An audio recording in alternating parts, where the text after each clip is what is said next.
இப்போ வந்து பார்த்தீங்கன்னா ஸ்விஃப்ட் டிசையர் ஓகேங்களா, டாப் வேரியண்ட்டு 2026 மாடல், அந்த 3 சிலிண்டர் இருக்கக்கூடிய வண்டி. அதில் வந்து நான் ஒரு லாங் ட்ரிப் போயிட்டுருக்கேன். இன்றைக்கி வந்து பார்த்திங்கன்னா 23 ஏப்ரல், ஓட்டு போடுற நாள். எல்லோரும் ஓட்டு போடுங்க. நாங்கள் வந்து இப்போ ஓட்டு போடுறதுக்காக, என் ஒய்ஃப் ஓட்டு போடுறதுக்காக அவங்க ஊருக்கு போயிட்டுருக்கோம். நான் வந்து ஒரு 20 லிட்டர் வந்து பார்த்திங்கன்னா ஃபியூல் ஃபில் பண்ணியிருக்கேன். இந்த 20 லிட்டரில் நான் வந்து பார்த்திங்கன்னா தேனி போயிட்டு தேனிலேருந்து அகைன் ரிட்டர்ன் வர முடியுமா அப்படிங்கிறது தான் இந்த வீடியோவில் நான் ஃபுல்லாக காட்ட போகிறேன் உங்களுக்கு. இப்போ நான் பல்லடம் தாண்டி போயிட்டுருக்கேன். இன்னும் டிராஃபிக்காக தான் இருக்குது. கோயம்புத்தூரில் இன்னும் டிராஃபிக்காக இருந்தது.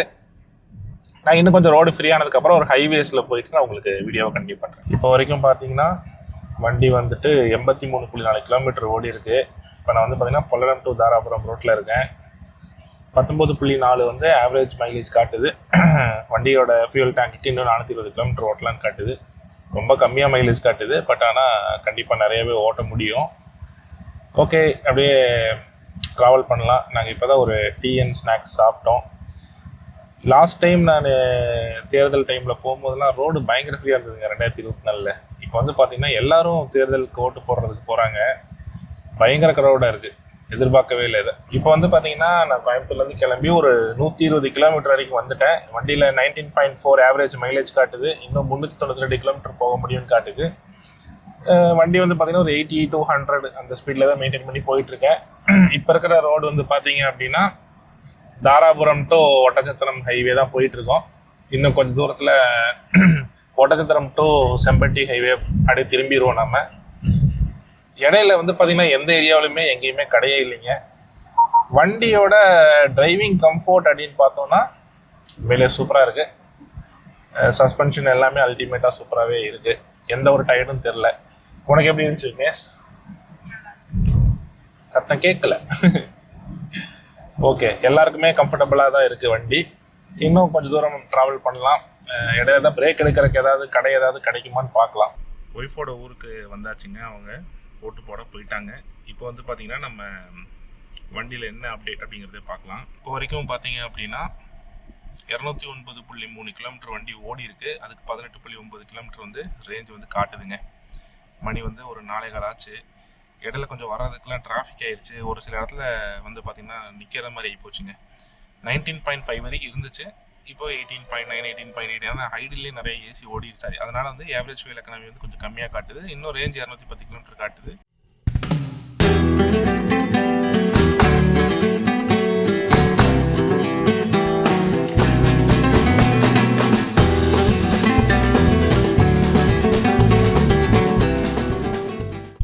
மதுரை சிட்டிக்குள்ளே வந்து பார்த்தீங்கன்னா 19.5 இருந்து மைலேஜ் 18.8 இருந்துச்சு ஆண்டிப்பட்டிலேருந்து வரும்போது. மதுரைக்குள்ளே வந்து பார்த்திங்கன்னா 17.9 ஆயிடுச்சுங்க. சரியான டிராஃபிக்கு, சரியான வெயில். அதுலேயே மைலேஜ் ஃபுல்லாக இறக்கிடுச்சு. 49 தான் ரேஞ்சு காட்டுது. பட் ஆனால் கால் டேங்க் ஃபியூல் இன்னும் இருக்குது வண்டியில். ஃபியூல் வந்து பார்த்திங்கன்னா இன்னும் கால் டேங்க் இருக்குது.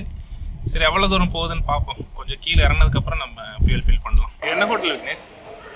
Jumbo bell. நான் வந்திருக்கேன். நான் இதுக்கு முன்னாடி இதான ஃபஸ்ட் டைம் போட்டு வந்தேன். நீ எத்தனை தடவை வந்திருக்கேன்? 2 times சார். என்ன ஆர்டர் பண்ணியிருக்கோம்? Mutton biryani, tandoori chicken. நல்லா இருக்குமா? சாப்பிட்ருக்கியா? பிரியாணி நல்லாயிருக்கும். நானே ஒய்ஃப் வந்து பார்த்தீங்கன்னா இப்போ ஆண்டிப்பட்டியில் இருந்து மதுரைக்கு வந்திருக்கோம். என் ஒய்ஃப் வந்து இந்த ஹோட்டல் சூப்பராக இருக்குன்னு சொன்னாங்கன்னு சொல்லி மதுரையில் இப்போ லஞ்ச் சாப்பிட்றக்காக வந்திருக்கோம். லஞ்சு சாப்பிட்டுட்டு அப்படியே நாங்கள் கோயம்புத்தூர் கிளம்ப போகிறோம். ஒரு லஞ்ச் பிரேக் எடுத்தோம். லஞ்சு சாப்பிட்டாச்சு. ஜம்போ பெல் ஹோட்டல் நீங்கள் கேள்விப்பட்டிருப்பீங்கன்னு நினைக்கிறேன். நான்லாம் வந்து ரொம்ப வருஷமாக சின்ன வயசுலேருந்துலாம் சாப்பிட்ருக்கேன். என் ஒய்ஃப் அங்கே சாப்பிட்லான்னு சொன்னதுனால நாங்கள் அங்கே வந்தோம். சாப்பிட்டுட்டு இப்போ அப்படியே திண்டுக்கல் பைபாஸ் ஏரியாச்சு. இப்போ வந்து பார்த்திங்கன்னா நான் ஆஸ் ஆஃப் நவ் காட்டுற கிலோமீட்ரு வண்டி 347 கிலோமீட்டர் ஓடி இருக்குது. டேங்க் வந்து பார்த்திங்கன்னா 1 பாயிண்ட்டு. நான் வண்டி வந்து எடுக்கும் போது எந்த லெவலில் இருந்துச்சோ அதே லெவலில் இப்போ இருக்குது. 20 லிட்டர் அடிச்சிருந்தோம். 20 லிட்டருக்கு வந்து பார்த்திங்கன்னா 347.6 கிலோமீட்டர் தான் வண்டி ஓடி இருக்குது. ஓகேங்களா? இன்னும் கொஞ்சம் நேரம் போகட்டும். ரேஞ்ச் எதாவது ஏறுதான்னு பார்க்கலாம். இப்போ 46 என்னமோ காமிச்சிருந்து இப்போ 57 வரைக்கும் ஏறி இருக்குது. ஆனால் ஆவரேஜ் ஃபியூல் வந்து பார்த்திங்கன்னா 17.9 வரைக்கும் கீழே இறங்கிடுச்சுங்க. இப்போ வந்து பார்த்தீங்கன்னா நான் ஒரு 1000 ருபீஸ்க்கு வந்துட்டு வண்டியில் ரீஃபில் பண்ணியிருக்கேங்க. 1000 ருபீஸ்னால் ஒரு 10 லிட்டர்ஸ் வந்து ரீஃபில் பண்ணியிருக்கேன். அதுக்கு வந்து பார்த்தீங்கன்னா நான் ரீஃபில் பண்ணதுலேருந்து 20 கிலோமீட்டர் வேறு ஓட்டிட்டேன். இப்போ மைலேஜ் ரீசெட் பண்ணி விட்ருக்கேன். வண்டி 23.9 வந்து ஆவரேஜ் ஃபியூல் வந்து காட்டுது. 70 கிலோமீட்டர் ஓட்டியிருக்கோம். 268 கிலோமீட்டர் இன்னும் ரேஞ்சு போகும்னு காட்டுது. ஓகே, இப்போ அந்த ஹாஃப் டேங்க்கில் வந்து பார்த்திங்கன்னா ஃபியூல் இருக்கிறது நீங்கள் பார்க்க முடியும். கோயம்புத்தூர் போகும்போது பேலன்ஸ் எவ்வளோ இருக்குங்கிறதையும் பார்க்கலாங்க. சரி, மதுரையில் சாப்பிட்டுட்டு நம்ம அப்படியே கிளம்பிட்டோம். மதுரையில் பெல் ஹோட்டலில் சாப்பிட்டோம். இன்றைக்கி வந்து பார்த்திங்கன்னா 4th டே. ஃபஸ்ட் டே வந்து பார்த்திங்கன்னா வியாழக்கிழமை கோயம்புத்தூர் டு தேனி வந்தோம், ஓட்டு போட்டோம். அதுக்கப்புறம் வந்து பார்த்திங்கன்னா சாட்டர்டே நான் அகைன் 3வது நாள் அன்றைக்கி வந்து உசிலம்பட்டி வரைக்கும் போயிட்டு இருந்தோம். ஒரு 50-55 கிலோமீட்டர் ஓடிச்சு. அகைன் வந்து பார்த்திங்கன்னா இன்றைக்கி நான் மார்னிங் வந்து மதுரைக்கு கிளம்பி வந்தேன். மதுரையில் வந்து ஒரு 55 கிலோமீட்ரு. ஸோ ஆல்மோஸ்ட் வந்து பார்த்திங்கன்னா ஒரு 310 கிலோமீட்டர்ஸ் வந்துட்டு நம்ம கோயம்புத்தூர்லேருந்து 20 லிட்டர் பெட்ரோல் அடிச்சுட்டு கிளம்பும்போது கிளம்பியிருந்தோம். அதுக்கப்புறம் வந்து பார்த்திங்கன்னா இப்போ ஒரு 62 கிலோமீட்டருக்கு முன்னாடி ஒரு தடவை ஒரு 10 லிட்டர் அடித்து டேங்க் ரீஃபில் பண்ணியிருக்கோம். இப்போ வந்து பார்த்திங்கன்னா ஒரு ஹாஃப் டேங்க்கு கொஞ்சம் கீழே இறங்கியிருக்கு. கால் டேங்க்கும் ஹாஃப் டேங்க்குக்கும் நடுவில் இருக்குது இந்த பாயிண்ட்டு. கோயம்புத்தூர் வரைக்கும் போகலாம். இன்னும் ரேஞ்சுன்னு வந்து பார்த்திங்கன்னா உங்களுக்கு ஆவரேஜ் ஃபியூல் எக்கானமி வந்து 25 கிலோமீட்டர் பெர் லிட்டர்னு காட்டுது. 280 கிலோமீட்டர்ஸ் வந்து இன்னும் வண்டியை ட்ரைவ் பண்ண முடியும் அப்படிங்கிறது வந்து காட்டுதுங்க. இந்த வண்டியோட ப்ரோஸ் அப்படின்னு பார்த்தோம் அப்படின்னா வண்டி செம சைலண்ட்டாக இருக்குது. ஃபஸ்ட்டு இது 3 சிலிண்டர் என்ஜினாகவே இருந்தாலும் 3 சிலிண்டரோட என்ஜினோட சவுண்ட் வந்து உள்ளே வரவே இல்லை. வண்டி 100லேயே நீங்கள் க்ரூஸ் பண்ணிட்டு போனாலும் எந்த ஒரு சவுண்ட்ஸும் வந்துட்டு உங்களை டிஸ்டர்பன்ஸ் பண்ணல. எந்த ஒரு NVH இஷ்யூவும் இல்லை. தென் வந்து பார்த்தீங்கன்னா வண்டியோட டயர் சவுண்டும் பெருசாக உள்ளே வரதில்லை. கொஞ்சம் பேட் ரோட்டில் ஓட்டினீங்கன்னா சவுண்டு வரதான் செய்யுது. நல்ல ரோட்டில் ஓட்டும் போது சவுண்டு வர்றதில்லை. தென் வந்து பார்த்தீங்கன்னா வண்டியோட சஸ்பென்ஷன் சொல்லணும். சஸ்பென்ஷன் ஸ்லோ ஸ்பீடில் வந்துட்டு நல்லா இப்போ ஒரு ஸ்பீட் பிரேக்கரில் ஏறி இறங்குறோன்னா கம்ஃபர்டபுளாக ஏறி இறங்குது. ஸ்லோவாக குழியிலாம் விட்டு எடுக்கும்போது வந்து ஈஸியாக இருக்குது. ஹைவேல கொஞ்சம் ஸ்பீடாக போயிட்டுருக்கோம் அப்படின்னா ஏதோ ஒரு சின்ன டக்குன்னு ஒரு பிரேக் அடிக்கிறோம், டக்குன்னு ஏதோ ஒரு இது வருது அப்படின்னா, ஒரு சின்ன பம்பு மாதிரி வருது அப்படின்னா அந்த இடத்துல கொஞ்சம் ஹார்டாக ஃபீல் ஆகுது. சஸ்பென்ஷன் வந்து ஹார்டாக தான் இருக்குது. ஏன்னா இது செடானு, கிரவுண்ட் கிளியரன்ஸும் கம்மிங்கிறனால கொஞ்சம் ஹார்டான சஸ்பென்ஷன் தான் வந்து கொடுத்துருப்பாங்க வண்டியில். சாஃப்டரான சஸ்பென்ஷன் வந்து வண்டியில் கொடுத்துருக்க மாட்டாங்க. தென் வந்து பார்த்தீங்கன்னா இந்த வண்டியோட AMT கியர் பாக்ஸ் உண்மையிலேயே சூப்பராக இருக்குங்க. நீங்கள் வந்து பார்த்தீங்கன்னா டக்குன்னு ஒரு அழுத்துறீங்க அப்படின்னா மட்டும்தான் இந்த கியர் ஷிஃப்டிங் வந்து அந்த ஸ்பீடுக்கு தகுந்த மாதிரி டக்குன்னு ஒரு லேக் தெரியும்.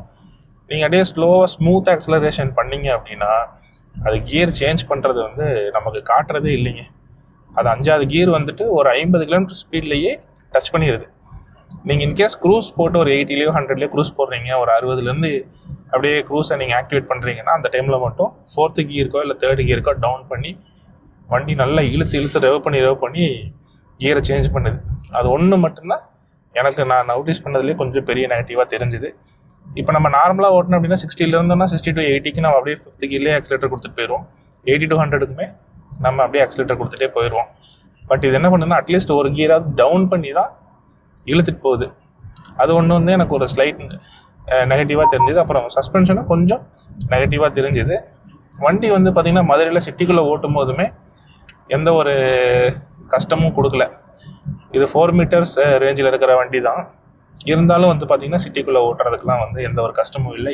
பெரிய வண்டியாகவே இருந்தாலும் ஈஸியாகவே தான் இருந்தது. வண்டி திருப்புறதுக்கு வைக்கிறதுக்கு எல்லாமே ஈஸியாக தான் இருந்தது. ஸ்டேரிங் மட்டும் ஆட்டோ ரீசென்டர் ஆகிடுது. பட் இருந்தாலும் கொஞ்சம் ஸ்லோவாக இருக்குது. அதாவது ஃபாஸ்ட்டாக ரீசென்டர் ஆகிற மாதிரி இல்லை. ஏன்னா ஸ்டேரிங்கே கொஞ்சம் டைட்டாக தான் இருக்குது. மாருதியோட ஸ்டேரிங் வந்து பார்த்திங்கன்னா ஹுண்டாய் ஸ்டேரிங்ஸ் மாதிரிலாம் வந்து பார்த்திங்கன்னா ஸ்மூத்தாக இருக்காது. அதாவது ரொம்ப அந்த ஸ்மூத்தாக இருக்காது. பட் ஆனால் இந்த எந்த அளவுக்கு இந்த ஸ்டேரிங் இருக்கணும் அந்த அளவுக்கு இந்த ஸ்டேரிங் வந்து ஸ்மூத்தாக இருக்குது. ஹைவேஸில் போகும்போது ஸ்பீடு பில்டப் பண்ணி போகும்போதெல்லாம் ஸ்டேரிங் நல்லாவே டைட்டாக இருக்குது. கான்ஃபிடென்ட்டாகவே இருக்குது வண்டி ஓட்டுறதுக்கு. அதுலலாம் வந்து பார்த்திங்கன்னா எந்த ஒரு குறையுமே நான் சொல்ல மாட்டேன். அவ்வளோ சூப்பராக இருக்குது. இப்போ பார்த்தீங்களா சின்ன ஒரு பம்ப்பு தான். அந்த இறங்கி ஏறுறது கொஞ்சம் ஹார்டாக இருக்குது. டக் அப்படிங்கிற மாதிரி ஒரு இறங்கி ஏறுது. இதே நீங்கள் ஸ்லோ ஸ்பீடில் எதே இடத்துல விட்டிங்கன்னா இறங்கி ஏறுறதே தெரியாது. அவ்வளோ சாஃப்டாக இருக்கும். இந்த ஒரு 3 விஷயம் தான் இந்த வண்டியில் நெகட்டிவாக நான் பார்க்குறேன். மற்றபடி இந்த வண்டியில் சன்ரூஃப் ஃபீச்சர்ஸ்லாம் சூப்பராக இருக்குது. ஆடியோ சிஸ்டம் செம எக்ஸலண்ட்டாக இருக்குது. ஹைவேஸில் அப்படியே பாட்டு கேட்டுட்டு ஜாலியாக என்ஜாய் பண்ணிட்டே போகலாங்க. அந்தளவுக்கு சூப்பராக இருக்குது. இப்போதைக்கு பார்த்தீங்கன்னா 25 கிலோமீட்டர் வந்து ஆவரேஜ் ஃபியூல் காட்டுது. 282 கிலோமீட்டர் இன்னும் வண்டி ஓடுன்னு காட்டுது. கோயம்புத்தூர் போயிட்டு நான் உங்களுக்கு என்ன ஃபைனலாக வண்டியில் எவ்வளோ மைலேஜ் காட்டுது, எவ்வளோ ஃபியூல் பேலன்ஸ் இருக்குது எல்லாமே நம்ம வந்துட்டு பேசலாங்க. இப்போ நான் ஒட்டஞ்சத்திரம் டு தாராபுரம் போயிட்டுருக்கேங்க.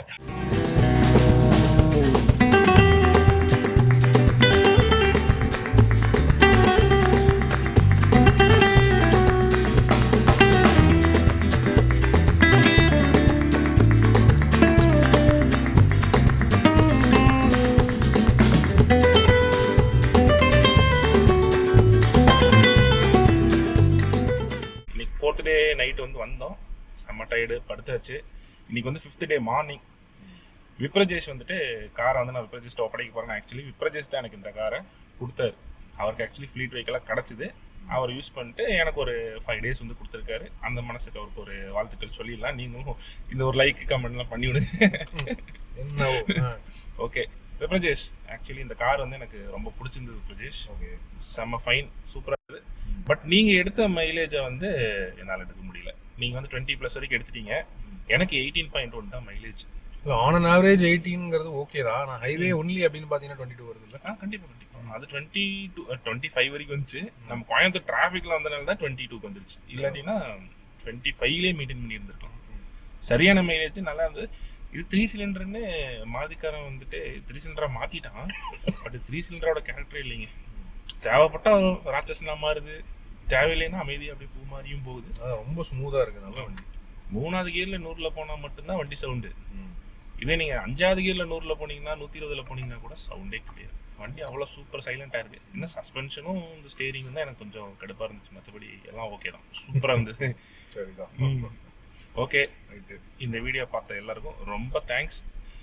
இந்த டோட்டல் ட்ரிப் நான் வந்து பார்த்தீங்கன்னா 546 கிலோமீட்டர் வந்து ஓட்டியிருக்கேன். 30 லிட்டரு பெட்ரோல் அடிச்சிருக்கேன். எனக்கு ஆன் ஆவரேஜாக ஒரு 18.1 வந்து மைலேஜ். இது வந்து பார்த்தீங்கன்னா நான் ஒரு 100-120 கிலோமீட்டர் சிட்டியே ஓட்டியிருப்பேன். ஓகேங்களா, பேலன்ஸ் 400 கிலோமீட்டர் தான் வந்து பார்த்தீங்கன்னா நான் ஹைவேஸில் ஓட்டியிருப்பேன். ஓகே, நீங்கள் சொல்லுங்கள் பிரஜேஷ், இந்த மைலேஜ் வந்து கரெக்டான மைலேஜ் தானே? ஆனால் ஆவரேஜாக பார்த்தோம்னா 18.1ங்கிறது நாட் பேட் அட் ஆல். அதுவும் சிட்டி ப்ளஸ் ஹைவே, அதுவும் நீங்கள் வந்து 4 பேரோட போயிருக்கீங்க, 5 பேரோட போயிருக்கீங்க, ஊருக்கெல்லாம் போயிட்டு வந்திருக்கீங்க போது ஓகே தான். கண்டிப்பாக. ஸோ ஓகே தான். வெறும் 200 கிலோமீட்டர் மட்டும்தான் 2 பேர். பேலன்ஸ் 346 கிலோமீட்டருமே 5 பேர் ஃபுல்லி லோடடாக தான் ஓட்டியிருக்கேன். கரெக்டு தான், ஓகே தான். அது பெட்ரோலுக்கு இந்த மாதிரி மைலேஜ் தருது சூப்பரான விஷயம் தான். ஏஎம்டி மேனுவல் இருந்தால் கூட நான் கண்டிப்பாக ரீஃபைன் பண்ணி எடுத்துருப்பேன் மைலேஜ். பட் இது ஏஎம்டி. பட் இருந்தாலும் செம்ம கம்ஃபர்ட்டுங்க வண்டி ஓட்டுறதுக்கு. வண்டி நல்லா இருக்கு. சூப்பராக இருக்குங்க. Okay, thank you friends. இதே மாதிரி இன்னொரு ஃப்ளீட் வெஹிக்கிள் ஏதாவது கிடச்சி ப்ரொஜெக்ட் கொடுத்தாருன்னா அதை வச்சும் ஒரு 5 days vlog மாதிரி பண்ணுவோம். ஓகே, தேங்க்யூ, பாய்.